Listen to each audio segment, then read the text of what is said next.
So hey everyone, today we are going to discuss the classification of carbon and halogen compounds, basically haloalkane and haloarenes, on the basis of hybridization. अब hybridization की बात आती है तो सबसे पहले हमारे दिमाग में 3 टाइप के hybridization आते हैं, sp3 टाइप वाला, second sp2 type and the third one is sp।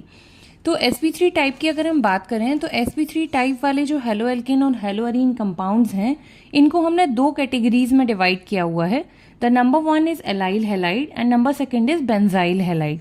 तो एलाइल हैलाइड्स बेसिकली वो कंपाउंड्स होते हैं जहां पर आपका हेलोजन डबल बॉन्डेड कार्बन के नेक्स्ट कार्बन से अटैच हो जाए।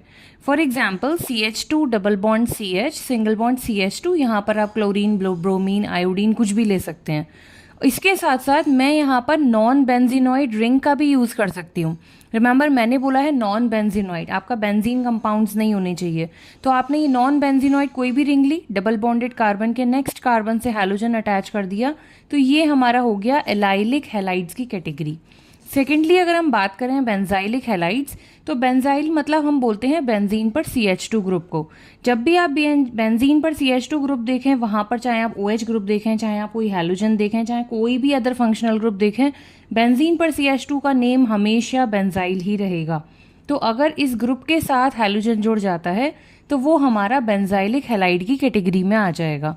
अब अगर आप सोचें कि बेंजीन पर 2 कार्बन अगर हम ऐड कर दें उसके बाद हम हैलोजन ऐड करें तो वो आपका बेंजाइल की कैटेगरी में नहीं रहेगा। सिमिलरली अगर आप बेंजीन पर हैलोजन कहीं और जोड़ें, कार्बन कहीं और जोड़ दें, तो भी वो बेंजाइल की कैटेगरी नहीं है। ओनली एंड ओनली बेंजीन पर CH2 के साथ कुछ भी फंक्शनल ग्रुप जुड़ेगा वही आपका बेंजाइलिक ग्रुप में आ जाएगा। sp2 टाइप की बात करें तो अगेन ये भी हमारे 2 पार्ट्स में डिवाइड हो जाते हैं, एराइल एंड विनाइल। एराइल आपके वो हो जाएंगे जहां पर बेंजीन से डायरेक्टली हैलोजन जुड़ जाए, और विनाइल आपके वो हो जाते हैं जहां पर आपके डबल बॉन्डेड कार्बन से ही आपका हैलोजन जुड़ जाए।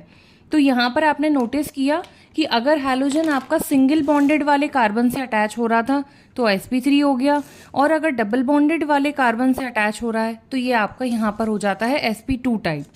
अब नेक्स्ट आ जाता है sp टाइप। sp टाइप का कोई पर्टिकुलर नेम नहीं है, लेकिन अगर आपका हैलोजन ट्रिपल बॉन्डेड वाले कार्बन से जुड़ जाता है तो इसको हम sp टाइप कह देते हैं। For example CH triple bond CCl या फिर CH3 single bond C triple bond CBr। तो आपने नोटिस किया ट्रिपल बॉन्डेड वाले कार्बन से हैलोजन जुड़ रहा है, मतलब sp टाइप हो गया। बेसिकली एग्जाम्स में जो आपसे पूछे जाएंगे वो इन्हीं चारों नेम्स में से कोई एक कैटेगराइज करने को आपको बोला जाएगा। इनका नॉमेनक्लेचर हम लोग नेक्स्ट वीडियो में डिस्कस करेंगे। Thank you.